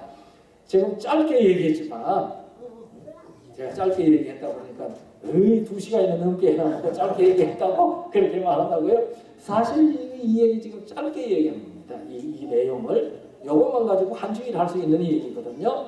네, 짧게 얘기했지만 여러분들이 그 원리를 이해하시기를 바랍니다. 네, 원리를 덜풀과 덜꽃과 덜의 백합화와 솔로몬의 왕복을 예수님께서 우리에게 비교해 놓으신 것은 예수 그리스도 안에서 얻는 생명과 세상의 도덕적 노력이 그렇게 차이짓게 보일 수도 있다. 그걸 우리에게 가르쳐 주신 거예요. 그래서 덜풀이 오늘 있다가 내일 아궁이에 던져질 덜풀 하나가 이거보다가 더 귀하다. 솔로몬의 옷이 이거보다 못하다. 그렇게 얘기한 것은 예수 그리스도 안에서 얻는 그 생명이 가장 가치 있다는 얘기를 해 주신 것입니다. 성경은 우리에게 그래서 생명을 얻으라고 말씀하시는 거예요. 도덕과 복음의 차이가 뭔지 아셨어요? 네. 그래서 이 세상의 모든 종교들이 다 내일 또 얘기할 것인데 종교들이 다 무엇을 강조하고 있어요? 도덕을 강조해요. 도덕. 그래서 그것이 도덕적으로 높을수록 누구한테 가는 길을 방해하고 있어요? 생명에 가는 길을 방해하고 있습니다. 그래서 도덕적으로는 지극히 선한 것이고 성인이라 소리를 들을 수 있지만 복음적으로는 성인이 되면 될수록 뭐예요? 복음적으로는 뭐예요? 악이에요. 우리가 그런 악에 빠지지 않고 이 생명 안에서 찬란한 생명의 열매를 맺히도록 성령으로 우리 속에 역사해 주시기를 간절히 바랍니다. 감사합니다. 기도드리겠습니다.